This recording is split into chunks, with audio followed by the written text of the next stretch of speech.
ದೇವರು ನಮ್ಮನ್ನು ಬಿಟ್ಬಿಟ್ಟು ದೂರ ಹೋಗ್ಬಿಟ್ಟು ನಾವು ಅನೇಕ ಪ್ರಶ್ನೆಗಳು ನಮ್ಮ ಮನಸ್ಸಲ್ಲಿ ಬರ್ತದೆ.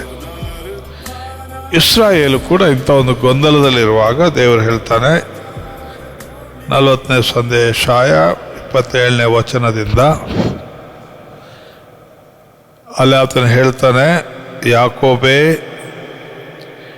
ಇಸ್ರಾಯೇಲೇ, ನನ್ನ ಮಾರ್ಗವು ಯೆಹೋವನಿಗೆ ಮರೆಯಾಗಿದೆ,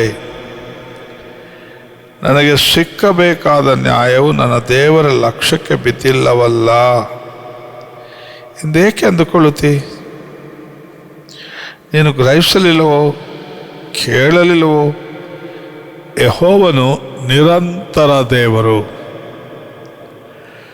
ಸೊ ಇಲ್ಲಿ ನಾವು ಗ್ರಹಿಸಬೇಕಾದ ಒಂದು ಸಂಗತಿ ಏನಂದರೆ, ಪರಿಸ್ಥಿತಿಗಳು, ಪರಿಶ್ರಮ, ಕೊರತೆ, ರೋಗ, ಬಾಧೆ, ಒತ್ತಡ, ಆಮೇಲೆ ಹೊರೆ, ಇದೆಲ್ಲ ನಮ್ಮ ಜೀವನದಲ್ಲಿ ಇಂಥ ಪ್ರಶ್ನೆಯನ್ನು ಬರಮಾಡ್ತದೆ. ದೇವರು ಯಾಕೆ ನಮಗೆ ನ್ಯಾಯ ಕೊಡಲಿಲ್ಲ? ದೇವರು ತನ್ನ ನ್ಯಾಯವನ್ನು ನಮಗೆ ದಯಪಾಲಿಸಿದ ಯಾಕೆ ಸುಮ್ಮನೆ ಆದ ಎಂಬ ಅನೇಕ ಪ್ರಶ್ನೆಗಳು ನಮ್ಮಲ್ಲಿ ಉದ್ಭವ ಆಗುತ್ತೆ.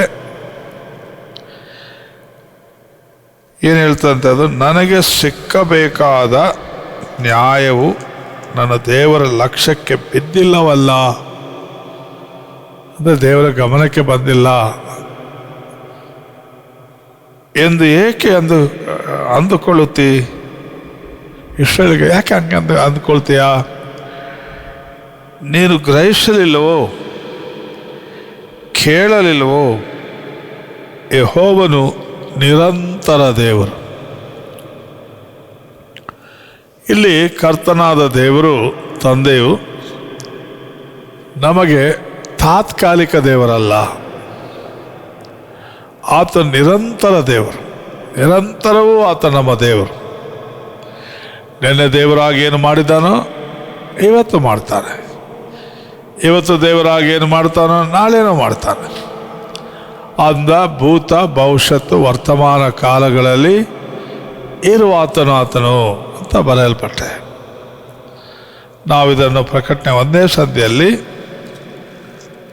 ಅಲ್ಲಿ ಯಾವ ಥರ ದೇವರಾದ ಕರ್ತನು ತನ್ನನ್ನು ಪ್ರಕಟ ಮಾಡಿಕೊಂಡು ಅಂತ 1ನೇ ಸಂಧಿಯಲ್ಲಿ ಬರೆದದನ್ನು ನಾವು ನೋಡ್ತೇವೆ.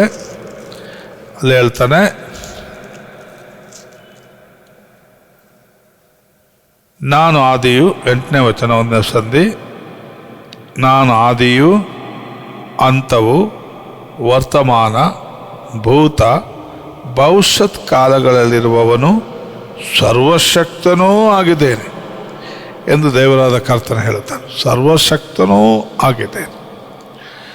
ಆತನು ಬರೇ ಭೂತ ವರ್ತಮಾನ ಭವಿಷ್ಯದ ಕಾಲದಲ್ಲಿ ಇರುವವನು ಅಷ್ಟೇ ಅಲ್ಲ, ಸರ್ವಶಕ್ತನು ಕೂಡ. ಆದ್ದರಿಂದ ನಾವು ಯಾವಾಗಲೂ ಹಾಡ್ತೇವೆ, ನಿನಗೆ ಸಮಾನನಾದ ದೇವರು ಯಾರು ಎಲ್ಲವೋ, ನಿನ್ನಾಲೋಚನೆ ಆತ್ಮನ ಪ್ರೇರಣೆ ಅನುಗ್ರಹಿಸೋ ನನಗೆ, ಅನುಗ್ರಹಿಸೋ ನನಗೆ. ಪರಲೋಕ ಭೂಲೋಕ ದೃಶ್ಯಗಳೆಲ್ಲ,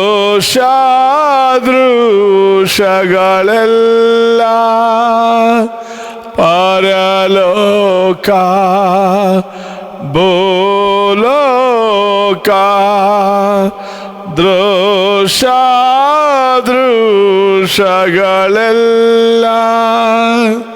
ನಿನಗೆ ಸಮಾನನಾದ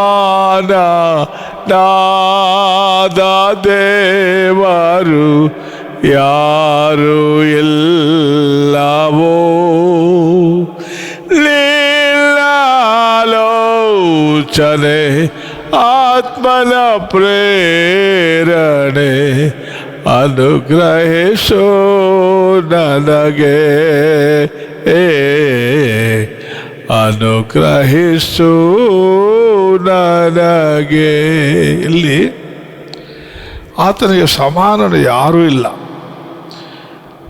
ಅದರಿಂದ ಆತನ ಹೇಳ್ತಾನೆ, ಭೂಮಿಯ ಕಟ್ಟ ಕಡೆಗಳನ್ನು ನಿರ್ಮಿಸಿದ ಅವನು ಆಗಿದ್ದೇನೆ. ಆತನು ಆ ದೇವರು ದಣಿದು ಬಳಲುವುದಿಲ್ಲ. ಆತನ ವಿವೇಕವು ಪರಿಶೋಧನೆಗೆ ಅಗಮ್ಯ. ಆತನು ಮನುಷ್ಯನಲ್ಲ ದಣಿಲಿಕ್ಕೆ. ನಾವಾದರೂ ಸ್ವಲ್ಪ ಹೊತ್ತು ಕೆಲಸ ಮಾಡಿದ್ರೆ ದಣಿದು ಹೋಗ್ಬಿಡ್ತೇವೆ. ಓ ಕೈಕಾಲು ನೋವು ಅಂತ ಅಂತೇವೆ, ಸಾಕಾಯಿತು ಅಂತೇವೆ, ನಿಟ್ಟುಸಿರು ಬಿಡ್ತೇವೆ, ಅಯ್ಯೋ ಅಂತೇವೆ. ಆದರೆ ಆತ ನಿರಂತರ ದೇವರು, ಒಂದಿನ ಸ್ವಲ್ಪ ಕಾಲ ಇರೋನಲ್ಲ. ಆತ ನಿರಂತರ ದೇವರಾಗಿರೋದ್ರಿಂದ ನಿರಂತರವೂ ನಮಗೆ ಸಹಾಯಕನಾಗಿರ್ತಾನೆ, ನಿರಂತರವೂ ನಮ್ಮ ಕೊರತೆಗಳನ್ನು ನೀಗಿಸ್ತಾನೆ. ಭೂಲೋಕದಲ್ಲಿ ಮನುಷ್ಯರು ಯಾರೂ ಸಹಾಯ ಮಾಡದ ಸಂದರ್ಭ ಬಂದಾಗ ಆತನು ತನ್ನ ದೂತರನ್ನು ಕಳಿಸಿ ಅವರಿಗೆ ಸಹಾಯ ಮಾಡ್ತಾನೆ. ಅದನ್ನು ಆತನೆಂದು ದಣಿಯುವುದಿಲ್ಲ. ಆತನ ವಿವೇಕವು ಪರಿಶೋಧನೆಗೆ ಅಗಮ್ಯ. ಆತನ ವಿವೇಕ, ತಿಳುವಳಿಕೆ, ಜ್ಞಾನ ಅದು ಪರಿಶೋಧನೆ ಮಾಡಲಿಕ್ಕೆ ಆಗದಂಥದ್ದು. ಅಂಥ ವಿವೇಕ ಒಂದು ಮನುಷ್ಯನಲ್ಲೇ ನೋಡೋಣ. ಎಷ್ಟು ನರಮಂಡಲಗಳು, ರಕ್ತ ಕಣಗಳು, ಬ್ರೈನ್, ಆ ಬ್ರೈನ್ ನೀರಿನಲ್ಲಿ ತೇಲ್ತಾ ಇರೋದು ಏನು? 1 ವರ್ಷನ 2 ವರ್ಷನ, ಕೆಲವರು 100-120 ವರ್ಷ ಬದುಕಿದ್ರು. ಅಷ್ಟು ವರ್ಷ ಆ ನರಮಂಡಲಗಳು ಕೆಲಸ ಮಾಡಿದವು, ರಕ್ತ ಕಣಗಳು ಕಾರ್ಯ ಮಾಡಿದವು. ಕೆಲವು ರಕ್ತ ಕಣ ಹೋಗ್ತದೆ, ಹೊಸದು ಬರುತ್ತೆ. ಓ ಎಂಥ ಅದ್ಭುತ! ಒಂಥರ ಇದರ ಮೆಕ್ಯಾನಿಸಮ್ ಯಾರು ಕೂಡ ಅರ್ಥ ಮಾಡಿಕೊಳ್ಳೋಕ್ಕಾಗಲ್ಲ. ಈಗ ಡಾಕ್ಟರ್ ಸ್ವಲ್ಪ ಕಲ್ತ್ಕೊಂಡಿದ್ದಾರೆ ದೇವರು ಕೊಟ್ಟ ಜ್ಞಾನದಲ್ಲಿ. ಆದರೆ ಅಷ್ಟು ಅದ್ಭುತವಾಗಿ ಕೀರ್ತನೆಗಾರನ ಹೇಳ್ತಾನೆ, ಅವನನ್ನು ಅದ್ಭುತವಾಗಿಯೂ ವಿಚಿತ್ರವಾಗಿಯೂ ನಿರ್ಮಿಸಿದ್ದಿ ಅಂತ ಹೇಳ್ತಾನೆ. ಅದರಿಂದ ಮುಂದೆ ಹೋಗೋಣ. ಆತನು ದಣಿದು ಬಳಲುವುದಿಲ್ಲ. ಆತನ ವಿವೇಕವು ಪರಿಶೋಧನೆಗೆ ಅಗಮ್ಯ. 29ನೇ ವಚನ, ಸೋತವನಿಗೆ ತ್ರಾಣವನ್ನು ಅನುಗ್ರಹಿಸಿ, ಅಂದರೆ ಅನುಗ್ರಹಿಸ್ತಾನೆ. He gives strength to the weak. ಇಂಗ್ಲಿಷ್ನಲ್ಲಿ ಕೂಡ ಓದಿಕೊಳ್ಳೋಣ. ಯೆಶಾಯ 40ನೇ ಸಂಧಿ 29ನೇ ವಚನ. ಅಲ್ಲಿ ನಾವು ಏನು ನೋಡ್ತೇವೆ ಅಂದರೆ 40:29, he gives power to the weak and to those who have no might he increases strength.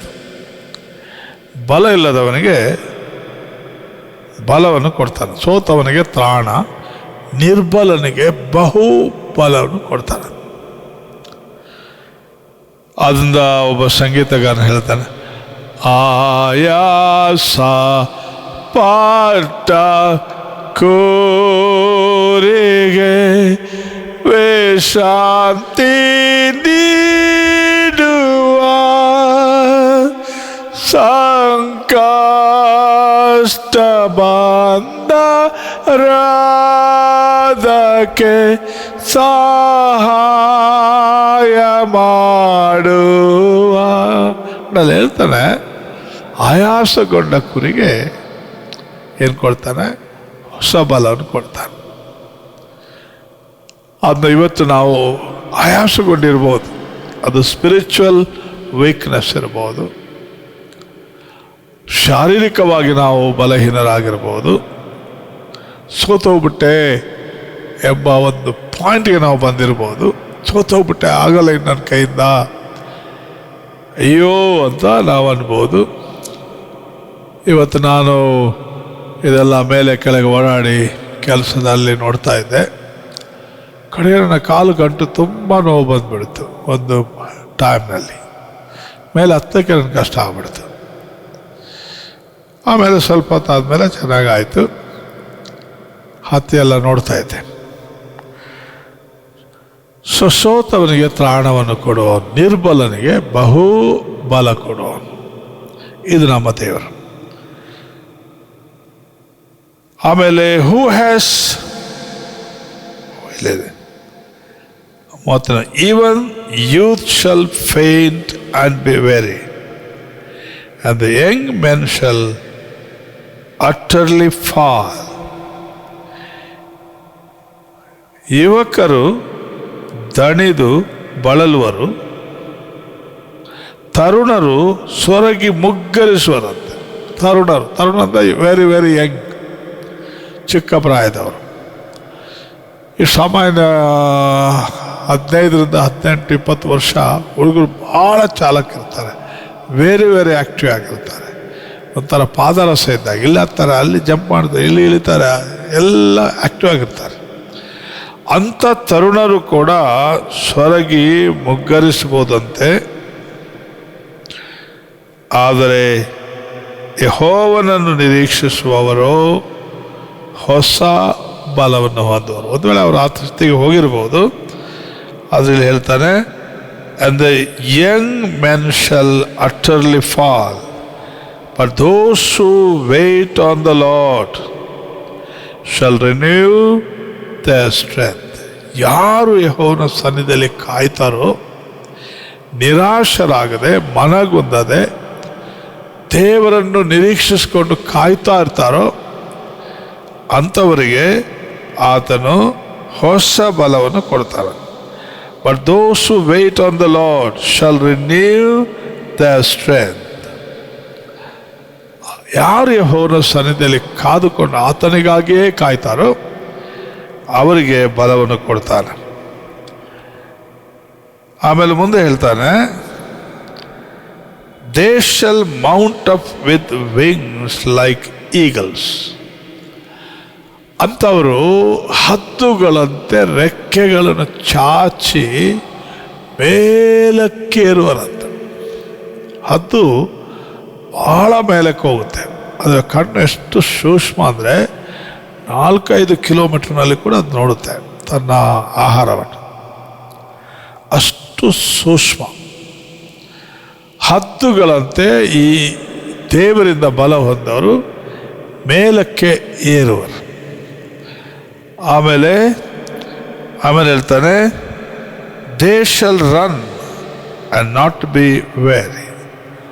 ಓಡಿ ದಣಿಯರು, ನಡೆದು ಬಳಲರು. ಆದರೆ ಇಲ್ಲಿ ಬರೆದಿದೆ, they shall run and not be very. ಇಲ್ಲಿ ಯೆಹೋವನಲ್ಲಿ ಬಲ ಹೊಂದವರು ಓಡಿದರೂ ದಣಿಯಲ್ಲ ಅಂತ, ನಡೆದು ಬಳಲರಂತೆ. ಮೊದಲಿನವರು 10, 15, 20 ಕಿಲೋಮೀಟರ್ ನಡೀತಾ ಇದ್ರು. ನಾನು ಒಂದು ಕಾಲದಲ್ಲಿ ಭಾಳ ನಡೀತಾ ಇದ್ದೆ. ಹಾಗೆ ನಾನು ತುಂಬ ಸಣ್ಣ ಇದ್ದೆ. ಅಂದರೆ ಇಲ್ಲಿ ನಾವು ತಿಳಿಯಬೇಕಾದ್ದು, ಸೋತು ಹೋದ ಮನುಷ್ಯನು ಮನಗುಂದಬಾರದು. ಹೃದಯವನ್ನು ಬಲ್ಲ ಕರ್ತ ಹೊರಗೆ ನೋಡನು, ನರನು ಹೊರಗೆ ಮಾತ್ರ ನೋಡಿ ತೀರ್ಪು ಮಾಡುವರು. ದೈವ ದೃಷ್ಟಿ ಉಳ್ಳ ನಮ್ಮ ಕರ್ತನಿರುವನು. ಏನೇ ಬರಲಿ ಮುಂದೆ ಅರ್ಥ ಆಗುವುದು.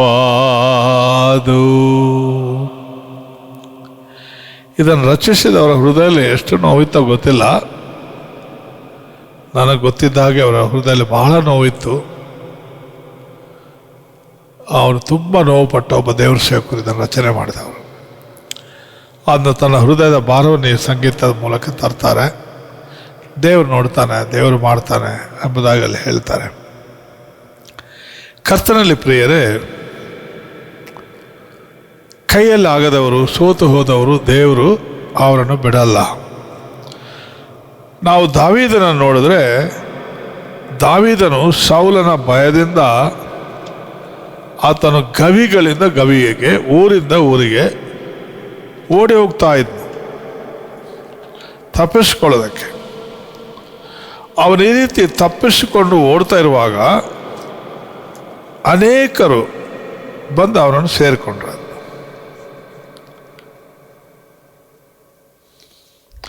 ಅನೇಕರು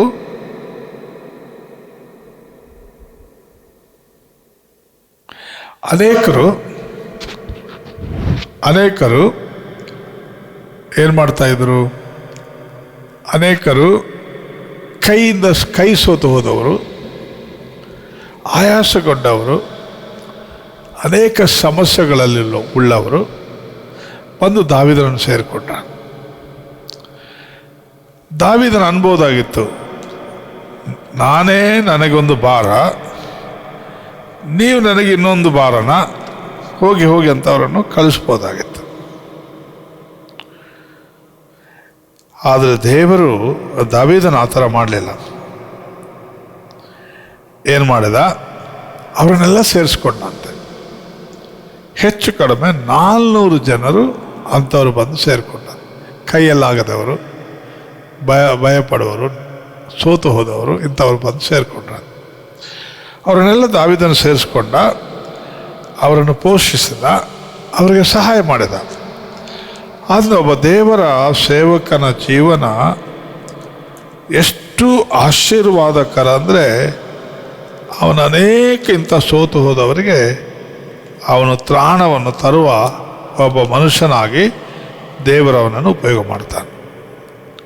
ಕೈಯಲ್ಲಾಗದವರು, ಸೋತು ಹೋದವರು, ಇಂಥವರೆಲ್ಲ ನಮ್ಮ ಬಳಿಗೆ ಬಂದರೆ ಅಂಥವ್ರು ನೋಡಿಕೊಳ್ಳೋ ಶಕ್ತಿ ಕೊಡ್ತಾನೆ. ನಮ್ಮ ಈ ಸೇವೆಯಲ್ಲಿ, ಚಿಂತಾಮಣಿಯ ಸೇವೆಯಲ್ಲಿ ಇಲ್ಲಿ ಎಂತೆಂಥವ್ರು ಬಂದರು, ಹುಚ್ಚರು ಬಂದರು. ಒಬ್ಬ ತಂದೆ, ಆತನ ಪೊಲೀಸ್ ಮಗಳನ್ನು ಕರ್ಕೊಂಡು ಬಂದು, ಯವನಸ್ಥ ಮಗಳು ಇಲ್ಲಿ ಬಿಟ್ಬಿಟ್ಟು ಹೋಗೇ ಬಿಟ್ನಂತೆ ಕಂಪೌಂಡ್ನಲ್ಲಿ. ಆಗ ದೊಡ್ಡಯವರಿದ್ದರು, ಬಿಟ್ಬಿಟ್ಟು ಹೋಗ್ಬಿಟ್ರಂತೆ. ಮೊನ್ನೆ ಆ ಹೆಂಗಸು ನನಗೆ ಫೋನ್ ಮಾಡಿತ್ತು, ಈಗ 90 ವರ್ಷ ಅವರಿಗೆ. ಅಯ್ಯ, ನಿಮ್ಮನ್ನು ನಾನು ನೋಡಬೇಕು, ನಿಮ್ಮ ಬಗ್ಗೆ ನಾನು ಕೇಳಿದ್ದೆ, ನಾನು ಚಿಂತಾಮಣಿಯಲ್ಲಿದ್ದೆ, ಎಲ್ಲ ಸ್ಟೋರಿ ಹೇಳಿದರು. ನಿಮ್ಮ ನಂಬರ್ ನನಗೆ ಡ್ಯಾನಿಯಲ್ ಸುಂದರರಾಜ್ ಅವರು ಕೊಟ್ಟರು, ನೀವು ಯಾವ ಬರ್ತೀರಿ ನಮ್ಮ ಮನೆಗೆ ಅಂತ ತುಂಬ ಸಾರಿ ಫೋನ್ ಮಾಡಿ ಕೇಳ್ತಾ ಇದ್ದಾರೆ. ಈ ಕೊರೋನಾ ಬಂದರೆ ನಾನು ಹೋಗಲಿಲ್ಲ, ಸದ್ಯದಲ್ಲಿ ಹೋಗಿ ಅವರನ್ನು ಮೀಟ್ ಮಾಡ್ತೇನೆ. ಅವರಿಗಿದ್ದಂಥ ಕಾಯಿಲೆ ಮೂಗಿನಲ್ಲಿ ರಕ್ತ ಬರುವಂಥದ್ದು, ಬಸ್ ಅಂತ ರಕ್ತ ಬರೋದು ಮೂಗಲ್ಲಿ. ಇದು ಅವರಿಗಿದ್ದ ಕಾಯಿಲೆ. ಇದರ ದೆಸೆಯಿಂದ ಸತ್ರ ಇಲ್ಲಿ ಸಾಯಲಿ, ಆ ಮಗುವಿಗೆ ಬದುಕಿದ್ರೆ ಬದುಕಲಿ ಅಂತ ತಂದ ಅಪ್ಪ ಇಲ್ಲಿ ಬಿಟ್ಬಿಟ್ಟು ಹೋಗ್ಬಿಟ್ರು. ಅದು ದೊಡ್ಡ ಸ್ಟೋರಿ. ಅಯ್ಯನವರು ಪ್ರೇಯರ್ ಮಾಡುವಾಗ ಅದು ಎಲ್ಲಿಂದ ಬರ್ತದೆ ಆ ರಕ್ತ ಅಂತ ತೋರಿಸಿದ್ರು. ಆಗ ಅವರು ಪ್ರೇಯರ್ ಮಾಡಿದರು, ಆ ರಕ್ತ ಹೋಗೋದು ನಿಂತೋಯ್ತು ಮೂಗಲ್ಲಿ. ವೈದ್ಯರ ಹತ್ರ ಹೋದಾಗ ಅದಕ್ಕೆ ಕರೆಂಟ್ ಕೊಟ್ರಂತೆ, ಮೂಗಿಗೆಲ್ಲ ಕರೆಂಟ್ ಕೊಟ್ಟು ಸುಟ್ಟು ಹಾಕ್ಬಿಟ್ಟು. ಸೊ ಅದು ಬಹಳ ದುಸ್ಥಿತಿಗೆ ತಂದಿದ್ರಂತೆ. ಆದರೆ ಇಲ್ಲಿ ಬಂದಾಗ ದೇವರ ಆಕೆಯನ್ನು ಪರಿಪೂರ್ಣವಾಗಿ ಹೀಲ್ ಮಾಡಿದ್ರು. ಆಮೇಲೆ ಅವರು ಕೂಡ ಒಬ್ಬ ಡಾಕ್ಟ್ರ್ ಆದರು, ಅದೇ ಲೇಡಿ. ಈಗ 80+ ಅವರು ಮೊನ್ನೆ ಫೋಟೋ ಕಳಿಸಿದರು. ಅದನ್ನ ಪ್ರಿಯ ಸಹೋದರ ಸಹೋದರಿ, ಇಂಥ ಜನರಿಗೆ ಇಲ್ಲಿ ಆಶ್ರಯ ಸಿಕ್ತು. ಅವರನ್ನು ಹೋಗ್ಬಿಟ್ಟು ನಮಗೆ ಹಾಕಿ ಬಾರ ಅಂತ ಅವರನ್ನು ಹೊರಗೆ ಹಾಕಲಿಲ್ಲ. ಅಂಥವ್ರಿಗೆ ಇಲ್ಲಿ ಆಶ್ರಯ ಸಿಕ್ತು, ಅವರಿಗೆ ಸ್ವಸ್ಥತೆ ಆಯಿತು, ದೇವರ ಸಹಾಯ ದೊರೆಯಿತು, ಜೀವನದಲ್ಲಿ ಒಂದು ಮಾರ್ಗ ಸಿಕ್ತು. ನೋಡಿ, ಆ ಹೆಂಗಸು ಡಾಕ್ಟ್ರಾಗಿ 90 ವರ್ಷ ಕೆಲಸ ಮಾಡಿದ್ರು. ಈಗ ರಿಟೈರ್ಡ್ ಆಗಿ ಮನೆಯಲ್ಲಿದ್ದಾರೆ, ತುಂಬ ಏಜ್ ಆಗಿದೆ ಈಗ. ಅಯ್ಯ, ನಾನು ನೋಡಬೇಕು ನಿಮ್ಮನ್ನು ಅಂತ ಅಷ್ಟು ಇದರಿಂದ ಕೇಳ್ಕೊಳ್ತಾ ಇದ್ದಾರೆ. ಹೋಗ್ಬೇಕು, ನಾನು ಅವರನ್ನು ನೋಡಬೇಕು. ನನಗೂ ತುಂಬ ಇಷ್ಟ. ಅಯ್ಯವರು ಅವರ ಬಗ್ಗೆ ಯಾವಾಗಲೂ ಹೇಳುವರು ಈ ಥರ ನಡೆದಿತ್ತು ಅಂತ. ಕಡೆ ದಿನಗಳಲ್ಲಿ ದಿವಂಗತ ವಿಲಿಯಂ ಶತಾನಂದಯ್ಯನವರು ನನಗೆಲ್ಲವನ್ನು ಹೇಳುವರು.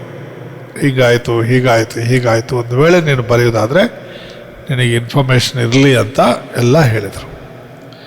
ಅದನ್ನ ಪ್ರಿಯ ಸಹೋದರ ಸಹೋದರಿ, ಚಿಂತಾಮಣಿ ಸೋತು ಹೋದ ಅನೇಕರಿಗೆ, ಹುಚ್ಚರಿಗೆ, ಬೇಡವಾದವರಿಗೆ, ಒಂದು ಹೆಂಗಸು ನರ್ಸ್, ಆಕೆ ವೈಲೆಂಟ್, ಭಾಳ ವೈಲ್ಡ್ ಹೆಂಗಸು, ಭಾಳ ಕಠೋರವಾಗಿ ಇರುವಂಥ ಹೆಂಗಸು. ಆಕೆ ತಂದಿಲ್ಲಿ ಬಿಟ್ಟು ಹೋದ್ರು. ಯಾರಿಗಿರಲ್ಲ, ನಾವೇ ನೋಡ್ಕೊಳ್ಬೇಕು ಅವರನ್ನು. ಸರಿ, ಅವರಿಗೆ ಹೀಲ್ ಆಯಿತು. ಅವ್ರು ಗೌರ್ಮೆಂಟ್ ನರ್ಸ್, ಅವರಿಗೆ ಹೀಲಿಂಗ್ ಆಯಿತು. ಹೀಲಿಂಗ್ ಆದಮೇಲೆ ಅವ್ರು ತಿರುಗಿ ಕೆಲಸಕ್ಕೆ ಹೋದರು, ಸರ್ವಿಸ್ ಕಂಟಿನ್ಯೂ ಮಾಡಿದ್ರು. ಮನೆ ರಿಟೈರ್ಡ್ ಆಯಿತು ಅವರಿಗೆ ಕಳೆದ ವರ್ಷ. ಅಲ್ಲಿ ಎಷ್ಟೊಂದು ಕೃಪೆ ದೇವರ ಈ ಸ್ಥಳದಲ್ಲಿ ಜನರಿಗೆ ತೋರಿಸಿದ. ದಾವೀದನು ಬಳಲಿದವರನ್ನು ಯಾವ ರೀತಿ ನೋಡಿಕೊಂಡು ಸಾಕಿದ್ನೋ ಹಾಗೆಯೇ ಈ ಸ್ಥಳ ಕೂಡ ಅನೇಕ ಬಳಲಿ ಹೋದವರು, ಸೋತು ಹೋದವರು, ಯಾರಿಗೂ ಬೇಡ ಅಂದವರು ಇಲ್ಲಿ ಬಂದು ಬಿಡುಗಡೆ ಹೊಂದಿದ್ರು. ಒಬ್ಬ ಡೇವಿಡ್ ಅಂತ ದೇವರ ಸೇವಕರಿದ್ದರು. ಆತನು ಸೆಂಟ್ರಲ್ ಜೈಲಿನಲ್ಲಿ ಕೊಲೆ ಮಾಡಿ ಸೆಂಟ್ರಲ್ ಜೈಲಿನಲ್ಲಿ ಅರೆಸ್ಟ್ ಆಗಿ ಜೈಲಿನಲ್ಲಿದ್ದ. ನಮ್ಮ ದೇಶಕ್ಕೆ ಸ್ವಾತಂತ್ರ್ಯ ಬಂದಾಗ 47ರಲ್ಲಿ ಎಲ್ಲ ಕೈದಿಗಳಿಗೆ ಬಿಡುಗಡೆ ಮಾಡಿದರು. ಆಗ ಇವನಿಗೂ ಬಿಡುಗಡೆ ಆಯಿತು. ಇವನು ಗೌರಿಬುದ್ಧನವರನವನು, ಅಲ್ಲಿ ಉಡುಮಲೋಡು ಅಂತ ಇದೆ, ಅಲ್ಲಿ ಅವನವನು. ಸರಿ, ಮನೆ ಹೋದರೆ ಅವರ ಅಪ್ಪ ಸೇರಿಸಿಲ್ಲ ಅಂತೆ. ಆಗ ಮರ್ಯಾದೆ ಪ್ರಶ್ನೆ. ಈಗ ಜೈಲಿಂದ ಹೊರಗೆ ಬರುವವರನ್ನು ಮೆರವಣಿಗೆಯಲ್ಲಿ ಕರ್ಕೊಂಡು ಬರ್ತಾರೆ, ಹೂಮಾಲೆ ಹಾಕ್ಬಿಟ್ಟು, ಕ್ರಿಮಿನಲ್ಸನ್ನು. ಆ ಕಾಲದಲ್ಲಿ ಆಗಿರಲಿಲ್ಲ, ಮರ್ಯಾದೆ ಪ್ರಶ್ನೆ ಆಗ. ಒಬ್ಬ ಕ್ರಿಮಿನಲ್ ಆಗಿ ಜೈಲಿಗೆ ಹೋಗಿದ್ದಾನಂದ್ರೆ ಅವನಿಗೆ ಮನೆಯಲ್ಲಿ ಜಾಗ ಇರ್ತಾ ಇರಲಿಲ್ಲ. ಅವನ ಲೈಫ್ ಸಂಪೂರ್ಣ ನಾಶವಾಗಿ ಹೋಗ್ತಾ ಇತ್ತು. ಅದೀಗ ಬೇರೆ ಈ ಕಾಲ. ಸರ್, ಅವರ ಅಪ್ಪ ಮನೆಗೆ ಸೇರಿಸಿಲ್ಲ. ಆಗೆಲ್ಲಿ ಹೋಗಬೇಕು ಅಂತ ಅವನು ಅಂದುಕೊಂಡು ದೆಸೆ ಕೆಟ್ಟವನಾಗಿ ದಿಕ್ಕು ಕಾಣೋ ಸ್ಥಿತಿಯಲ್ಲಿದ್ದಾಗ ಅವನಿಗೆ ಕಂಡದ್ದು ಚಿಂತಾಮಣಿಗೆ ಬಂದ. ಎಲ್ಲ ಅದೇ ಕೊಳಕು ಬಟ್ಟೆ, ಭಾಳ ಇದರಲ್ಲಿ ಅವಸರದಿಂದ ಎಲ್ಲ ಕೈದಿಗಳನ್ನು ಬಿಟ್ಬಿಟ್ಟಿದ್ದಾರೆ. ಆ ಜೈಲು ಬಟ್ಟೆಯಲ್ಲೇ ಬಂದುಬಿಟ್ಟಿದ್ದಾನೆ ಅವನು. ಸರಿ, ಇಲ್ಲಿ ಬಂದಾಗ ಅಯ್ಯ ಇರಲಿಲ್ಲ. ಅಮ್ಮವರು ಕೂಡ ಅದೇ ಒಂದು ಅಭಿಷೇಕ ಪ್ರತಿಷ್ಠೆ ಉಳ್ಳವರು. ಅಮ್ಮವರು ನೋಡಿದರು ಅವನ ಸ್ಥಿತಿಯನ್ನು. ಕೂಡಲೇ ಅವನಿಗೆ ಸ್ನಾನ ಮಾಡಲಿಕ್ಕೆ ಬಿಸಿನೀರು ಕೊಟ್ಟರು.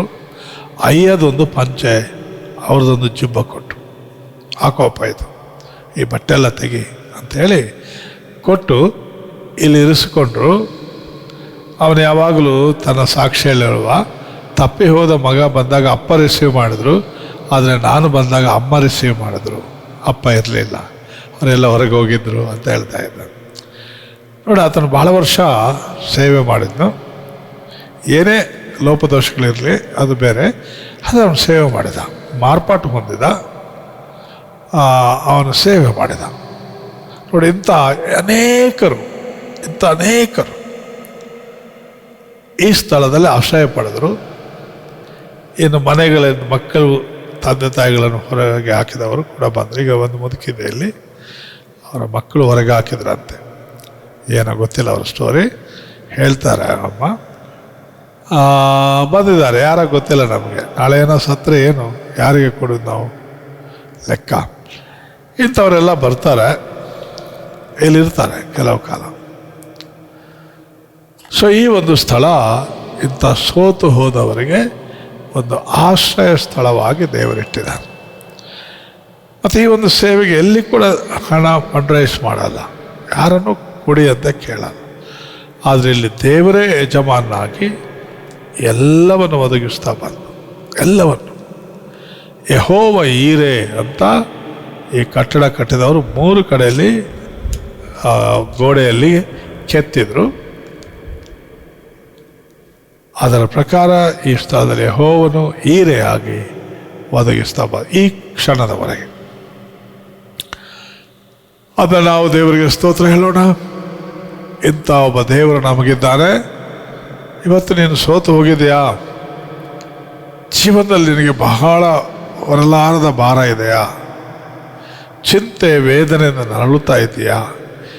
ಯಾರೂ ನಿನ್ನ ಬಗ್ಗೆ ಗಮನಿಸಲ್ಲ, ಎಲ್ಲರೂ ನಿನ್ನನ್ನು ವಕ್ರ ದೃಷ್ಟಿಯಲ್ಲಿ ನೋಡ್ತಾರೆ ಅಂತ ಅಂದ್ಕೊಳ್ತೀಯ. ಈಗೋ ದೇವರ ಬಳಿಗೆ ಬಾ, ಆತನು ನಿನ್ನನ್ನು ತಳ್ಳಿ ಬಿಡುವುದೇ ಇಲ್ಲ. ಯೇಸುಸ್ವಾಮಿ ಹೇಳ್ತಾರೆ, ನನ್ನ ಬಳಿಗೆ ಬರುವವರನ್ನು ನಾನು ತಳ್ಳಿ ಬಿಡುವುದೇ ಇಲ್ಲ ಅಂತ ಒಬ್ಬ ಒಳ್ಳೆಯ ಅಂತಃಕರುಣೆ ಉಳ್ಳ ಕರ್ತನ ಯೇಸು ಕಷ್ಟಪಡುವವರೇ, ಹೊರೆ ಹೊತ್ತವರೇ, ನೀವೆಲ್ಲರೂ ನನ್ನ ಬಳಿಗೆ ಬನ್ನಿರಿ ಅಂತ ಕರೆದವನು. ಕೋಳಿ ತನ್ನ ಮರಿಗಳ ರೆಕ್ಕೆಗಳ ಕೆಳಗೆ ಒದಗಿಸಿಕೊಳ್ಳುವಂತೆ ಆತನು ತನ್ನ ಮಕ್ಕಳನ್ನು ಒದಗಿಸಿಕೊಳ್ಳುವನು. ಅದು ಯಾರೇ ಬರಲಿ ಆತನು ಅವರಿಗೆ ಸಂತೈಸುವಿಕೆ, ಆದರಣೆ ಕೊಡ್ತಾನೆ. ನಾವು ನೆನ್ನೆ ಕೂಡ ಒಂದು ಹಾಡು ಹಾಡಿದೆವು, ಅದನ್ನು ತಿರುಗಿ ಹಾಡೋಣ.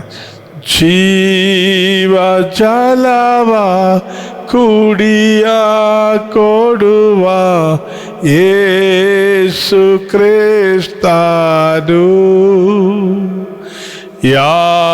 ಯಾವನೀಗ ಬರಲಿ ಒಡನೆ ದಾವಾತಿರ್ವಾದು,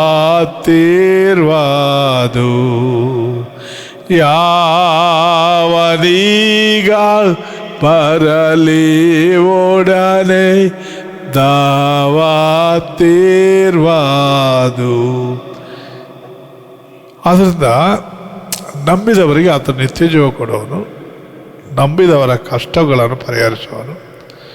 ಅದನ್ನು ಸಂಗೀತಗಾರನ ಸರ್ವ ಕಷ್ಟ ಪರಿಹಾರ ಮಾಡುವನು.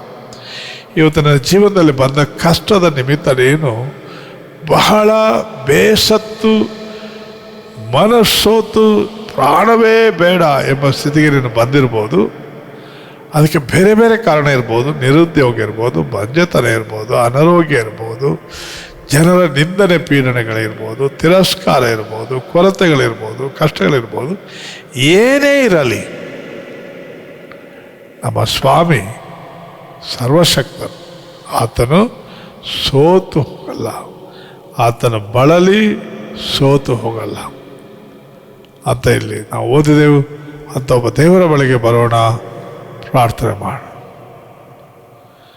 ಬಲ್ಲಿರಿ ಬಲ್ಲಿರಿ ಯೇಸುವಿನ ಬಳಿಗೆ ಬನ್ನಿರೆಂದು ಕರೆಯುತ್ತಾನೆ. ಬಲ್ಲಿರಿ ಬಲ್ಲಿರಿ ಯೇಸುವಿನ ಬಳಿಗೆ ಬನ್ನಿರೆಂದು ಕರೆಯುತ್ತಾನೆ. ಸ್ವಾಮಿ ನಮ್ಮನ್ನು ಕರೆಯುತ್ತಾ ಇದ್ದಾನೆ. ಹೋಗೋಣ, ಬಲ್ಲಿರಿ ಹೋಗೋಣ ನಮ್ಮ ತಂದೆಯ ಮನೆಗೆ, ನಮ್ಮ ತಂದೆಯ ಮನೆಗೆ, ನಮ್ಮ ತಂದೆಯ ಮನೆಗೆ ಬಲ್ಲಿರಿ ಹೋಗೋಣ ನಮ್ಮ ತಂದೆಯ ಮನೆಗೆ. ಇಲ್ಲಿ ನಾವು ಕಾಣ್ತೇವೆ, ಬನ್ನಿರಿ ಹೋಗೋಣ, ನಮ್ಮೆಲ್ಲ ಕಷ್ಟ ಭಾರವನ್ನೆಲ್ಲ ತಗೊಂಡು ನಮ್ಮ ತಂದೆಯಾದ ದೇವರ ಬಳಿಗೆ ಹೋಗೋಣ. ಯೇಸುವನ್ನು ಯಾರ್ಯಾರು ಅಂಗೀಕಾರ ಮಾಡ್ತಾರೋ ಅವರಿಗೆ ದೇವರ ಮಕ್ಕಳಾಗುವ ಅಧಿಕಾರ ಕೊಡ್ತಾನೆ. ಅದನ್ನ ಅವರು ದೇವರ ಮಕ್ಕಳಾಗಿ ಪರಿಗಣಿಸಲ್ಪಡ್ತಾರೆ. ಆ ದೇವರ ಮಕ್ಕಳು ತಂದೆಯ ಬಳಿಗೆ ಯಾವಾಗಲಾದರೂ ಹೋಗ್ಬೋದು. Any time, at any place or moment we can go to the presence of God with all our problems and worries and sufferings. Let's look to the Lord for a miracle. ನಾವೊಂದು ಅದ್ಭುತಕ್ಕಾಗಿ ಯೇಸುನ ನೋಡೋಣ. ತಂದೆ, ಈ ವಾಕ್ಯವನ್ನು ನೀನು ಆಶೀರ್ವದಿಸು. ಈ ವಾಕ್ಯದ ಮೂಲಕ ನಮ್ಮನ್ನು ಬಲಪಡಿಸು. ಕಷ್ಟ ಶೋಧನೆಗಳಲ್ಲಿ ನಮ್ಮನ್ನು ತಪ್ಪಿಸು. ನಮಗೆ ಒದಗಿರುವ ಈ ಬಾಧೆಯಿಂದ ನಮಗೆ ಬಿಡುಗಡೆ ಕೊಡು. ಯಾರ್ಯಾರು ಇವತ್ತು ಕಷ್ಟ ನೋವಿನಲ್ಲಿ ನರಳುತ್ತಾ ಇದ್ದಾರೋ, ಸ್ವಸ್ಥವಾಗದ ಕಾಯಿಲೆಗಳು ಯಾರನ್ನು ಪೀಡಿಸ್ತಾ ಇದೆಯೋ ದಯಮಾಡಿ ಸ್ವಸ್ಥ ಮಾಡು ಸ್ವಾಮಿ. ಯಾರು ತಮ್ಮ ಶಕ್ತಿಯನ್ನು ಕಳ್ಕೊಂಡು ಬಿಟ್ಟಿದ್ದಾರೋ ಸೋತವರಿಗೆ ತ್ರಾಣ ಕೊಡು, ನಿರ್ಬಲರಿಗೆ ಬಹು ಬಲ ಕೊಡು.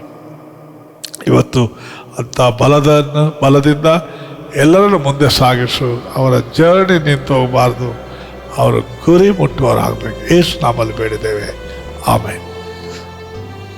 ಈಗ ನಮ್ಮ ಕರ್ತನಾದ ಯೇಸು ಕ್ರಿಸ್ತನ ಕೃಪೆ, ದೇವರ ಪ್ರೀತಿ, ಪರಿಶುದ್ಧಾತ್ಮನ ಅನ್ಯೋನ್ಯತೆ ಸದಾ ಕಾಲ ನಮ್ಮೊಂದಿಗಿರಲಿ. ಆಮೆನ್.